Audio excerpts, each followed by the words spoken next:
Mindenkit üdvözlök a La Casa Grotta csatornánkon, és most úgy döntöttünk, hogy természeti értékeket is szeretnénk bemutatni nektek a környéken, és hát ezt a Sagittario patak völgyével kezdjük el, mivel hogy ott már jártunk tavaly májusban, és akkor tudunk beszélni egy kicsit a személyes élményeinkről is. De előbb utána néztünk az interneten, hogy hogyan is alakult ki ez a természetmegőrzési terület, egy biorezervátumról van szó. Úgyhogy most ezt mondanám el először. Tehát a történetéről annyit sikerült kideríteni, hogy az 1990-es évek elejétől kezdte el Anverso degli Abruzzi község önkormányzata és néhány természetkedvelő helyi lakos kezdeményezésére ezt a területet egy megőrzésre javasolni. Tehát elindítottak egy kezdeményezést, hogy itt létrehozzanak egy védett területet, és a WWF melléjük állt. 1991-ben önkéntesek közreműködésével megalapították a Sagittario szurdok völgyében a WWF oázist, és ezt 1997-ben egy törvényrendeletben regionális természetvédelmi területté nyilvánították. Tehát most már hivatalosan is védett terület. Ez 450 hektárt ölel föl a Sagittario patak mészkő szurdokának a lenyűgöző környezetében. És hát ilyeneket lehetett olvasni, hogy az angol utazók egyszerre nevezték félelmetesnek és gyönyörűnek. A 19. századi utazóknak az érzéseit az ide látogató Enrico Abbate író is úgy fogalmazta meg, hogy elmondhatatlan vonzalmat érzett a táj iránt. Hát ez a varázs még ma is vonzza a látogatókat a világ minden tájáról. Úgyhogy ezt mi is éreztük. A szűk és meredek látványos mészkőszurdokot az ókorban és a középkorban Flaturnusként emlegetett Sagittario patak vizének az eróziós hatása alakította ki több millió év alatt. Nem véletlen, hogy Edward Lear angol költő és illusztrátor így írt róla, hogy a lenyűgöző sziklák, melyek az ösvény mindkét oldalán láthatók, minden képzeletet felülmúlnak. Hát a legősibb szikla alakzatok kb. 200 millió évesek, míg a legújabbak 5 millió évesek. Ezt megelőzően a terület geológiáját a nyílt tenger és a tengerparti környezet váltakozása alakította, amely során korallzátonyok is kialakultak, és ennek a geológiai folyamatnak olvashatók a lenyomatai a területen a kövületek formájában.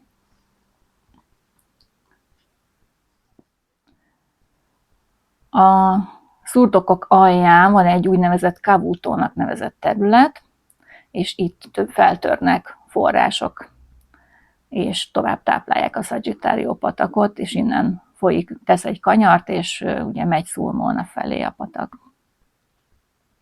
És ez a cavutó terület, ez a biorezervátumnak a magterülete, és itt építették fel a WWF oázisnak a látogatóközpontját is. A biorezervátumban, bár viszonylag kis területet ölel fel, rendkívül változatos élőhelyeket találhatunk.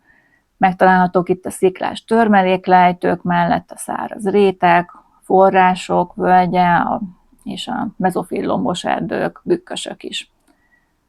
Ezek a különböző élőhely típusok alkotják a rezervátum körülbelül 30 km hosszúságú túraútvonal hálózatát, amely az 500 méter tengerszint feletti magasságtól kezdve, ami ugye a források völgye, egészen 1500 méteres magasságig tart az alpesi legelőkig. Földrajzi elhelyezkedésének köszönhetően a rezervátum stratégiai jelentőségű, mivel az abruzzói természetvédelmi területek rendszerének a szívében a Majella Nemzeti Park, az Abruzzo Lazio és Molise Nemzeti Park, valamint a Sirente-Velino Regionális Park között helyezkedik el, és kulcsszerepet játszik ezeknek a területének az összekapcsolásában. Ha ehhez még hozzátesszük az itt előforduló élőhelyek hatalmas változatosságát, amelyek számos természetvédelmi szempontból jelentős állat- és növényfajnak nyújtanak menedéket, akkor kijelenthetjük, hogy ez a terület a biodiverzitás kincses ládája, vagy kincses tára, amelyet fontos csak itt előforduló fajok, vagyis endemizmusok jelenléte fogalmaz meg. A biorezervátumban meghatározott 789 növényfajból 54 endemikus. Például a Scannoi imola, hát ezeket nehéz volt lefordítani magyarra, de az Eugénia ibolya, Cavolini harangvirág, molyhos madárhúr, ez mondjuk Magyarországon is ismert kultúrnövény, a nagycsikófark és a selymes boroszlám. A patak vizében olyan halak találhatók meg, mint a sebespisztráng, az endemikus olasz koncér, és feltételezik az apennini pisztráng jelenlétét is. Tehát ugye a pisztrángról tudjuk, hogy a nagyon-nagyon tiszta vizekben él csak meg. Ezek kívül a források környékén megtalálható számos ritka és csak itt élő rákfaj. Ezek ilyen aprócska rákok, tehát ilyen szabad szemmel alig észrevehető kis rákocskák.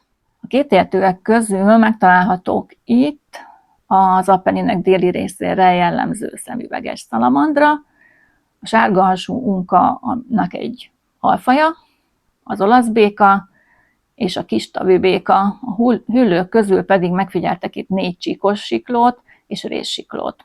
Madarak közül is rengeteg él itt, 131 madárfajt tartanak számon, köztük is a jellemzőbbek a vízirigó, vagy a ritkábbak ugye a szirtifogoly, a parlagi pityer, az erdei pacsirta, lappantyú és rengeteg bagolyféle. Télen Castrovalvo településen a sziklákon, sőt az épületek falain is megfigyelhető a rezervátum jelképének számító hajnalmadár, de itt fészkel a fenséges szirtisas, a vándorsólyom, a havasi varjú, és a bükkösök ideális élőhelyet biztosítanak a ritka fehérhátú fakopáncsnak is, amely az egyik utolsó menedékét itt találja meg. Az Appenninekre jellemző állatvilág szinte valamennyi emlős faját megtalálhatjuk, a gímszarvast, az őzet, a vaddisznót, valamint borzót, sündisznót és rókát is megfigyelhetünk. Érdemes megemlíteni még a korzikai nyúl jelenlétét, amely önmagában is védelemre méltó értéket ad a rezervátumnak, de megfigyelték itt a védett területen a farkast is, és a marsikai barna medve észleléséről is egyre több jelentés érkezik. A közelmúltban a vadkameráknak köszönhetően észleltek görényt és vadmacskákat is, és egyre gyakoribb az appennini zerge megjelenése. Ugye ez inkább a magasabb régiókra jellemző, tehát a völgyekben azért kevésbé jön le. Ott, ahol a Sagittario völgye kiszélesedik, ellaposodik, elcsendesedik, és ahol ugye a további források vizével is gazdagodik, egy zöld oázist alakítottak ki piknikezőhellyel, és itt van egy hatalmas tölgyfa, aminek az árnyékában meg lehet pihenni, el lehet fogyasztani az elemózsiát, sőt sütögetni is lehet, tehát vannak tűzrakóhelyek, miközben hallgathatjuk a Sagittario kellemes csobogó hangját. Egy régi vízimalom épületéből építették át a látogatóközpontot, itt hozták létre, ahol tartanak mindenféle oktatásokat, képzéseket, és a rezervátum élővilágát bemutató interaktív kiállítást is berendeztek. Meséltük már, hogy ide nem tudtunk bejutni, mert akkor éppen nem volt nyitva, hogy a nyitva tartását azt nem tudom, de majd a videó végén adunk egy linket, ahol ezeknek az információknak utána lehet járni, vagy meg lehet kérdezni.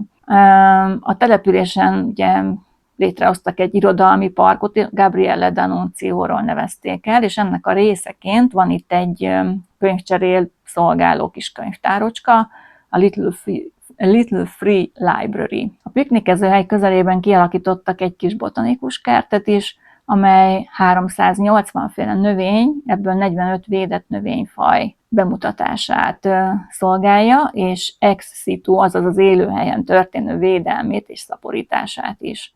Ez azt jelenti, hogy ha egy növény bárhol a világban a természetes állományából kipusztulna, tehát egy védett növény, akkor a botanikus kertek hálózata a termesztett példányokból helyre tudja állítani a populációt nagy eséllyel. Tehát sokkal nagyobb esély van így fenntartani egy védett növényfajt, mint hogyha ugye nem szaporítanák tovább, tehát ők engedéllyel szaporítják a védett növényeket. Ezért hozták létre többek közt ezeket a kis botanikus kerteket. Tehát rendelkezik a szaporításhoz szükséges faiskolával is, vagy hát növényiskolával, a magok megőrzéséhez szükséges permatárral és a fajok növénytani tanulmányozását segítő herbáriummal is, tehát növénygyűjteménnyel. A kert egész évben nyitva tart, ezt mi is megnéztük, tavasszal és nyáron időnként oktatási céllal szerveznek itt tematikus látogatásokat. Tehát a WWF oázisról még azt ki kell emelni, hogy ez egy fontos kísérleti laboratórium, természetvédelmi kezelési technikáknak a bemutatása, oktatása folyik itt, és szívesen fogadnak a világ bármely tájáról, különböző országokból érkező önkénteseket, gyakornokokat, ezen kívül környezeti nevelési központokként is működnek. Megvalósítják a felelősség teljes turizmusnak az elvét, amely bebizonyítja, hogy lehetséges a turizmus, a természet élményszintű megismerése és a turistáknak a környezeti témákkal, kockázatokkal való érzékenyítése vagy szembesítése is, és a természetvédelem összhangjának a megteremtése mindezekkel. Ennek a szemléletnek és rengeteg önkéntesnek köszönhetően a terület szépségei az ide látogatók számára egész évben elérhetők, anélkül, hogy a védett területnek a létezése, a védett növény- és állatfajoknak a megléte veszélybe kerülne. Tehát összeegyeztethető a természetvédelem célja és a bemutatás, a látogatás célja is. Még amit személyes élményként hozzá tudunk tenni ehhez, hogy a Szurdok völgyben találtunk egy bronz domborművet az egyik sziklafalon, és erről kiderítettük, hogy 2022. szeptemberében került oda, akkor avatták föl, és egy szomorú története van, mert akkor 2022-ben halt meg egy 16 éves lány, Lisa Briganti, akinek úgy volt kötődése ehhez a természetvédelmi területhez, tehát nagyon szeretett itt önkénteskedni, meg itt járni, és akkor ezen a domborműben megörökítették a lány alakja mellett a számára kedves emlékeket, tehát a nagymedve csillagképet és körülötte számos növény és állatfaj, ami a Sagittario völgyére jellemző, az látható. A túraútvonalakról még annyit, hogy itt ugye sok túraútvonal kezdő, illetve végpontja, vagy bizonyos szakasza húzódik, vagy halad el itt. Ezek közül a 15-ös számú az egy rövidke, az a Sagittario-nak az Anversa alatti lassabb folyású szakasza mellett halad el. Nagyon könnyű séta, és rövid is.